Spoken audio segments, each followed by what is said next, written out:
Hello everyone. इससे पहले हम अपनी पॉपुलेशन ज्योग्राफी के 100 क्वेश्चन कर चुके हैं। ऐसे ही हम सारे यूनिट के अपने इंपॉर्टेंट क्वेश्चंस कॉन्सेप्ट टॉपिक सारे यूनिट वाइज कवर कर चुके हैं। और ये हमारी इंग्लिश मीडियम में भी सारे टॉपिक कवर और हिंदी मीडियम में, और जो बाकी बचे हैं ना वो आने वाले टाइम में कवर कर लेंगे। तो शुरू करते हैं फटाक से अपना रिवीजन। देखो, निम्न में से पतन नगर है, तो जो जहाँ पे जैसे कि नाव वगैरह आते हैं ना, जहाँ पे पोर्ट होता है, सामान उतरता है चढ़ता है, तो वो इनमें से कौन सा हो जाएगा?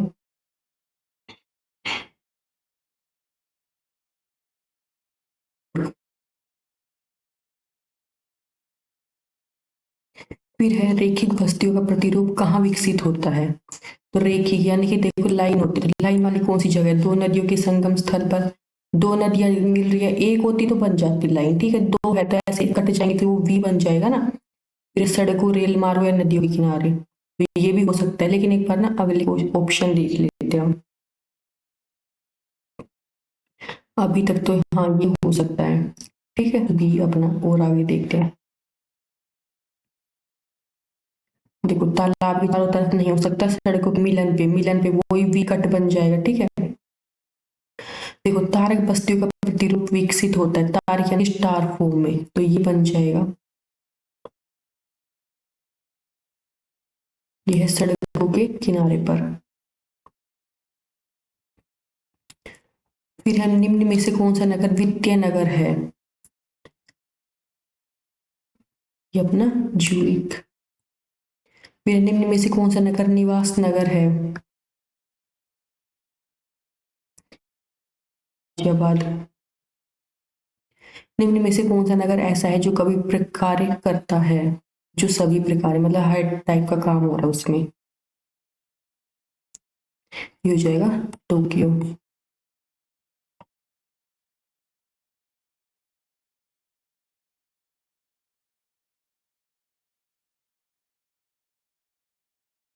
देखो, नगर के किस क्षेत्र में सर्वाधिक घनी जनसंख्या होती है?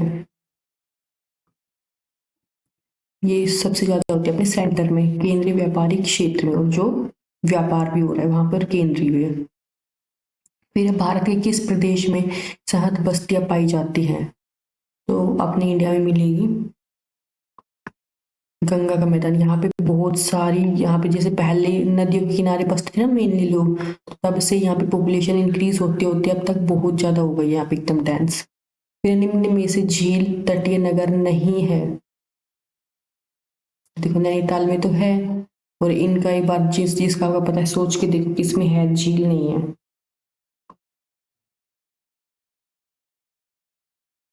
देखो, शंघाई में नहीं है। हैदराबाद सिकंदराबाद भारत में जुड़वा नगर है। निम्न में से कौन सा एक युग में भी जुड़वा नगरों का है? तो जैसे ये दोनों सेम है, वैसे इन दोनों में से हमने सेम निकालना है। ये है नियोपोलिस और सेंट पॉल। फिर विभिन्न भूगोलविदों ने सघन मानव अधिवासी को भिन्न भिन्न नामों से पुकारा है। असंगत जोड़े को छाटिए, असंगत इसे भी हमने जो गलत है वो बताना है। ये देखो, सघन बस्ती नहीं है, हंटिंगटन। हमने ये इतना नाम सुन नहीं रखा, जहाँ पे सघन बस्ती है तो वो बहुत फेमस फेमस जगह मिलेगी आपको। सकेंद्रित बस्ती, ब्रोंज केंद्रित पिच, दीवार था ब्लाश। देखो, सघन मानव अधिवासियों में से निम्न में से किसे शामिल नहीं करोगे? तो यहाँ पे भी एकदम डेंस पूछ रहा है।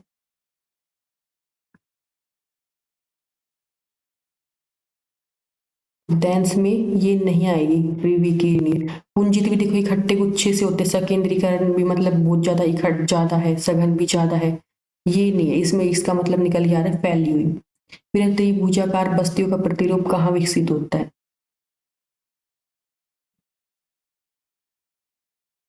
हो जाएगा दो नदियों के संगम स्थल पर, तो त्रिभुज बन गया ना, इधर से एक नदी आ रही है, इधर से एक नदी आ रही है, ठीक है।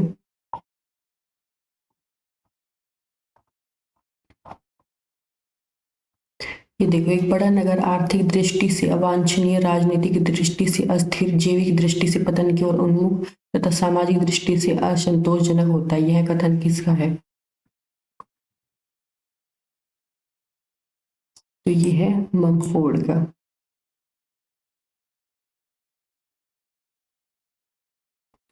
फिर ग्रिफ्ट टेलर ने नगरों की 7 अवस्थाओं का उल्लेख किया है। मध्य प्रदेश का उज्जैन नगर किस वर्ग में शामिल किया जा सकता है? तो उज्जैन तो है अपना बहुत पुराना नगर है उज्जैन, इतना तो सबको पता होगा। वहां पे बहुत पूजा पाठ वगैरह होते हैं, रिलीजियस है बहुत ज्यादा। तो ये हो जाएगा अपना वृद्धावस्था है, एकदम फुल हो चुका है ये बहुत। अब इतना इसका ना उज्जैन का पहले बहुत मान था, अब तो जैसे इतना लोग अब इंडस्ट्रियल एरिया मेन हो गया है, इतने रिलीजियस पे ध्यान नहीं देते, लेकिन पहले के टाइम पे क्या होता था, रिलीजियस बहुत मेन होता था। तो अब यानी कि इसकी वृद्धावस्था चल रही है। फिर चेन्नई नगर का प्रारूप है, ये हो जाएगा तटीय पंखा प्रारूप। फिर ममफोर्ड के अनुसार नगरों के विकास की अवस्था का सही क्रम बताइए। तो ये बहुत इंपॉर्टेंट है, ये कई बार बन जाता है। ये है यूपोलिस, पोलिस, मेट्रोपोलिस, मेगापोलिस। देखो पोलिस तो ये सोच लो सेकंड नंबर बीच में आ गया। बीच में ये छोटा ईओ बड़ा मेट्रो और सबसे से ही बड़ा मेगा। ठीक है। निम्न में से कौन सा अधिवास नगरीय अधिवास नहीं है?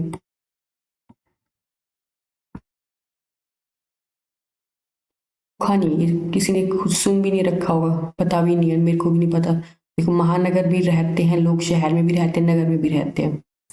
निम्न में से नगरीय बस्तियां कौन सा कार्य नहीं करती है? औद्योगिक, ग्रामीण, सेवा केंद्र, प्रशासनिक, सुरक्षात्मक। नगरीय बस्तियां, देखो सिंपल है, वो नगर की बात कर रहा है यहाँ पे ग्रामीण सेवा केंद्र, तो ग्रामीण सेवा केंद्र नगर में क्यों मिलेंगे, वो तो गांव में मिलेंगे ना। ठीक है। फिर देखो नगरीय अधिवासों में से निम्न में से कौन सी विशेषता नहीं मिलती है?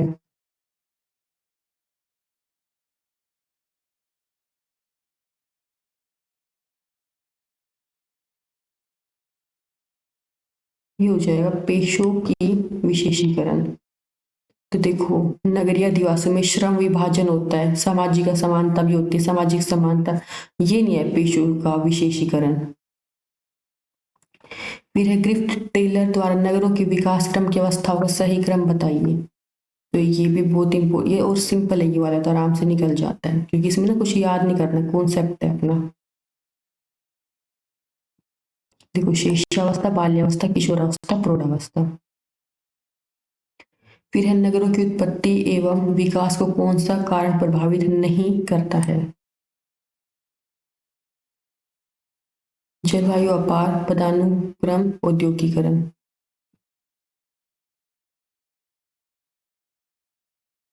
ये है पदानुक्रम।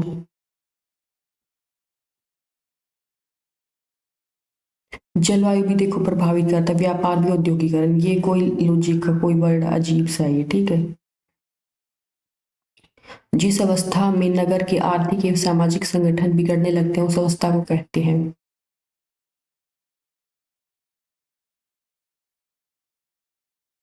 तो देखो ये तो है सब पॉलिश तो ये था, लेकिन जब खत्म होने लगेगा ना तब इनमें से हम क्या बोल देंगे, एकदम लास्ट स्टेज जब आ जाती है तो होता है टायरोनी पीरियड्स। ठीक है।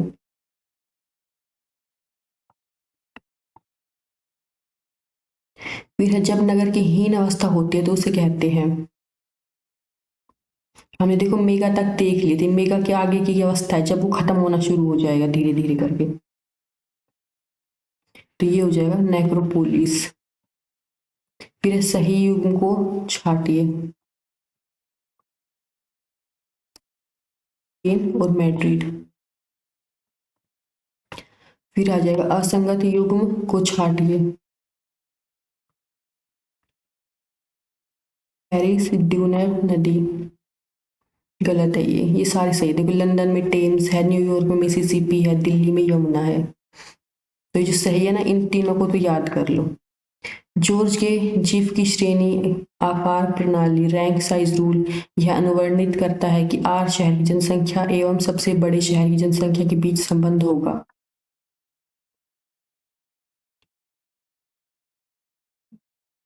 ये क्या था? 1 स्क्वायर बाय आर। निम्नलिखित में से किसकी औसत वार्षिक जनसंख्या वृद्धि दर अधिकतम है?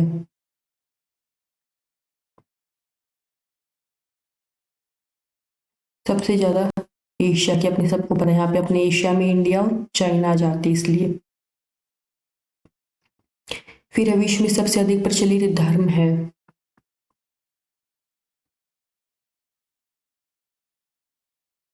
ये हो जाएगा सबसे ज्यादा ईसाई, क्योंकि देखो ब्रिटिशर्स वो जो है अमेरिकन, ये इन सब का क्या है, ईसाई ही है इनको, और ये हर जगह फैले हुए। ऑस्ट्रेलिया में आप देखो, अपने इंडिया में भी मिल जाएंगे, हर जगह है ये। निम्नलिखित भाषाओं में से कौन सी भाषा विश्व में सबसे अधिक बोली जाती है? तो ये हो जाएगा चीनी, क्योंकि सबसे ज्यादा लोग भी यही है ना। जनसंख्या की दृष्टि से कौन सा शहर सबसे बड़ा है?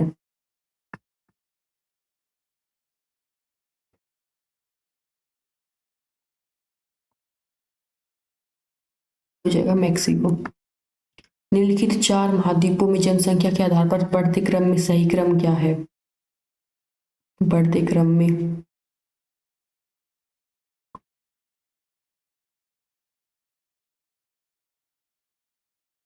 देखो, यूरोप, उत्तरी अमेरिका, दक्षिण अमेरिका और अफ्रीका सबसे बड़ा।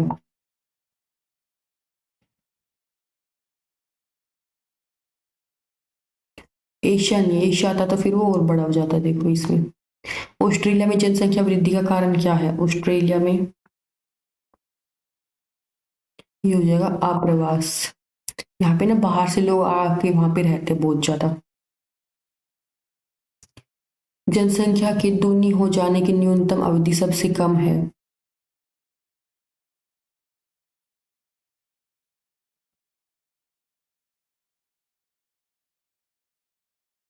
ये है पाकिस्तान में।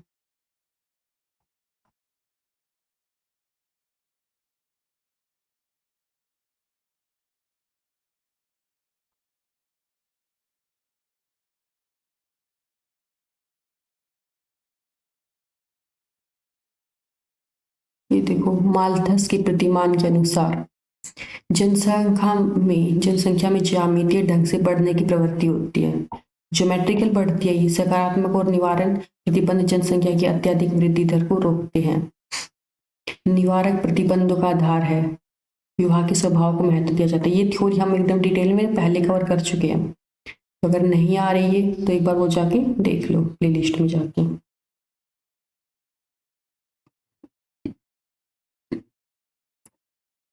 तो ये गलत दे रखा है, ये बाकी सारे सही है अपने 2, 3, 4।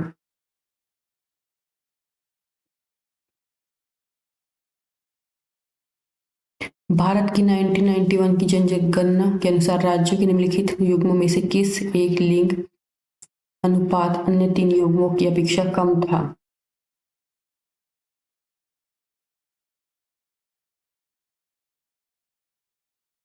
तो सबसे कम बताना है इनमें से हमने किस में था लिंग अनुपात। ये हो जाएगा पंजाब और हरियाणा। ये सबको, हरियाणा का तो सबको ही पता होगा, और इसी के पड़ोस में पंजाब, तो यहाँ पे भी असर हो गया। फिर देखो, 1 से 14 वर्ष के बच्चों की सर्वाधिक जनसंख्या निम्नलिखित में से कहाँ पाई जाती है?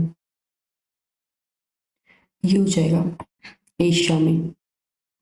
नगरीय जनसंख्या में होने वाली वृद्धि का मुख्य कारण कौन सा है?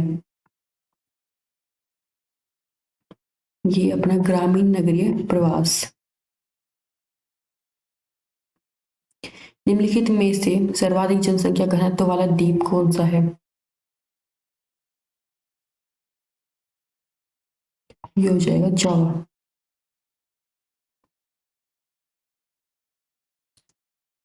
ग्रामीण जनसंख्या का सर्वाधिक घनत्व पाया जाता है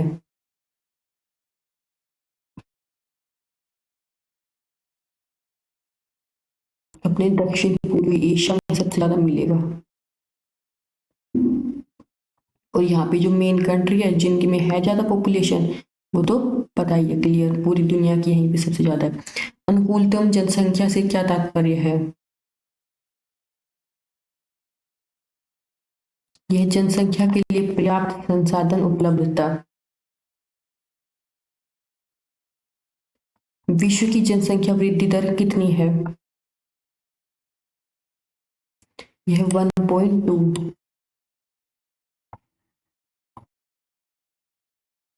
फिर देखो, भारत में सन 2001 से 11 में देश की जनसंख्या वृद्धि किस राज्य में अधिकतम थी?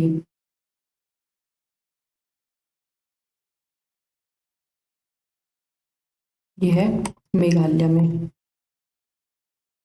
जनसंख्या 2011 घटते क्रम में निम्नलिखित में से कौन सा क्रम सही है?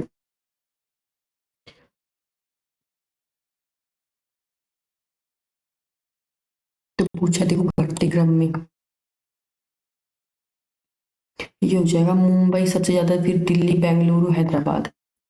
तो मुंबई दिल्ली का तो हमको सबको क्लियर होगा ही, सबसे ज्यादा मुंबई में कितनी है, फिर अपने दिल्ली में, और ये क्लियर है हैदराबाद में सबसे कम होनी है। विश्व की कुल जनसंख्या का कितना प्रतिशत भाग भारत में पाया जाता है?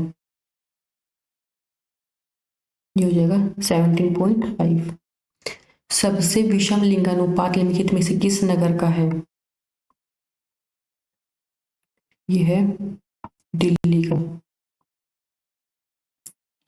जनसंख्या का असर आर्थिक कार्यकलाप प्रधानतः समुद्र तट के सारे केंद्रित मिलते हैं। यह पश्चिमी यूरोप में। 20वीं शताब्दी के अंतिम चतुर्थार्ध में जनसंख्या की प्रतिशत वृद्धि अतिशय उच्च है। ये हो जाएगा केन्या में।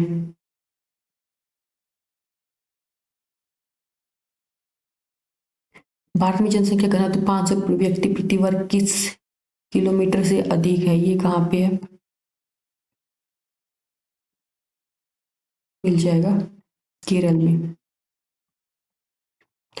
सन 2011 में कुल राष्ट्रीय जनसंख्या का कितना भाग उत्तर प्रदेश में था? यह है 16.50। अब देखो आगे के ये इंपॉर्टेंट क्वेश्चन है ना, हम अपनी नेक्स्ट वीडियो में करेंगे। सारे छोटे छोटे वीडियो बनाएंगे ताकि ना ज़्यादा आराम से हम ब्रेक ले लेके रिवाइज कर सके, और मिलते हैं अपने नेक्स्ट किसी टॉपिक में। अगर आपने सब्सक्राइब नहीं किया तब तक सब्सक्राइब कर दो। जो भी आपने टॉपिक देखना है या फिर नोट्स चाहिए, ये बुक का पीडीएफ भी, ये सारे आपको मिल जाएंगे टेलीग्राम पे। ये उपकार की बुक है। और अगर आपने कोई सजेशंस फीडबैक देने हैं तो आप मेरे को नीचे कमेंट करके बता सकते हैं। Thank you.